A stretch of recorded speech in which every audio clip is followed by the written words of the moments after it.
जिनका जो एम होता है वो एक होता है और उसी पर फोकस ये लोग करते हैं। आगे पढ़ते हैं स्टूडेंट्स। लिखा है राजनीतिक दल के प्रमुख हिस्से। एक तो नेता है, नेता तो मेन हो गया, जिसकी सत्ता है, जिनके नाम से समस्त कार्य हो रहे हैं। लीडर जो है, जो उस पार्टी का नेता प्रमुख हो गया राजनीतिक दल के हिस्सों में। फिर आया सक्रिय सदस्य, जो इनका पूर्ण रूप से समर्थन करते हैं और नेता के विचारों को जनता तक पहुंचाते हैं। फिर आया अनुयायी या समर्थक, जैसे आम जनता ले लीजिए, वो किसी भी एक पार्टी के प्रति जिसने अच्छा काम किया या जो कुछ भी उसे अच्छा काम लगा या पसंद आया उस पार्टी का, उसकी प्रशंसक या समर्थक हो जाती है, जिसे कहते हैं अनुयायी या समर्थक या प्रशंसक। नेक्स्ट स्टूडेंट, हम बात करते हैं कि राजनीतिक दलों के लिए हैं। तो राजनीतिक दल सबसे पहले क्या करते हैं, चुनाव लड़ते हैं। अब सत्ता में आने के लिए कई राजनीतिक दल होते हैं, क्योंकि यहाँ बहुदलीय प्रणाली है अपने यहाँ भारत में, इसलिए यहाँ बहुत सारे राजनीतिक दल होते हैं। और ये राजनीतिक दल जो होते हैं वो चुनाव लड़ते हैं और क्या करते हैं कि निर्वाचकों से, चुनाव के लिए निर्वाचकों से संपर्क बनाते हैं ताकि उनकी सरकार बन सके। फिर नेक्स्ट लिखा है सरकार बनाते हैं और चलाते हैं।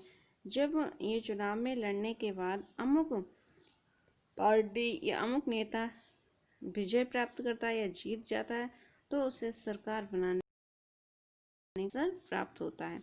नेक्स्ट स्टूडेंट, हम बात करते हैं राजनीतिक दल अलग अलग नीतियां और कार्यक्रम बनाते हैं।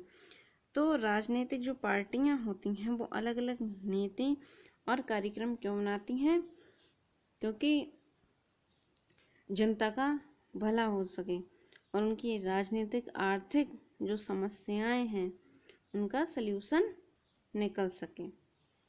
फिर देश के कानून निर्माण में बहुत ही महत्वपूर्ण भूमिका निभाते हैं, जैसे कि कार्यपालिका तथा व्यवस्थापिका में सामंजस्य भी स्थापित करते हैं और जो शासन सत्ता होती है उसको मर्यादित भी करते हैं।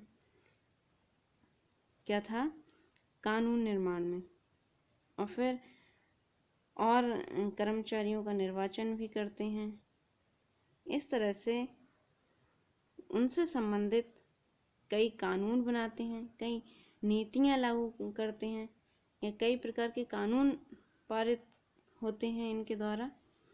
नेक्स्ट है विरोधी पक्ष की भी भूमिका निभाते हैं। और जो ये पॉलिटिकल पार्टीज होती हैं, क्योंकि सब तो अब निर्वाचन होने के बाद में सब तो नहीं जीत सकती, तो इसके बाद में जो पार्टी रह जाती है वो विरोधी पक्ष की भूमिका निभाती है। नेक्स्ट है जनता के लिए मुद्दों को उठाते हैं और उन पर बहस करते हैं। जनता की भलाई के लिए कह सकते हैं कि आवाज़ उठाते हैं और उन पर बहस करते हैं, और अगर ये सफल हुए तो जो नियम या जो कानून जो जनता के लिए बनाना चाह रहे हैं वो पारित हो जाता है और जिससे जनता को लाभ भी प्राप्त होता है। स्टूडेंट्स, अब हम कहते हैं कि पॉलिटिकल पार्टीज की आखिर ज़रूरत क्यों पड़ी। तो इसके लिए हम पढ़ते हैं कि अगर दल नहीं होंगे तो सारे उम्मीदवार स्वतंत्र या निर्दलीय होंगे, फिर भी कोई बड़ा नीतिगत वादा या निर्णय नहीं ले सकेंगे। अगर कोई दल ही नहीं होगा तो सारे उम्मीदवार स्वतंत्र हो जाएंगे और निर्दलीय होंगे।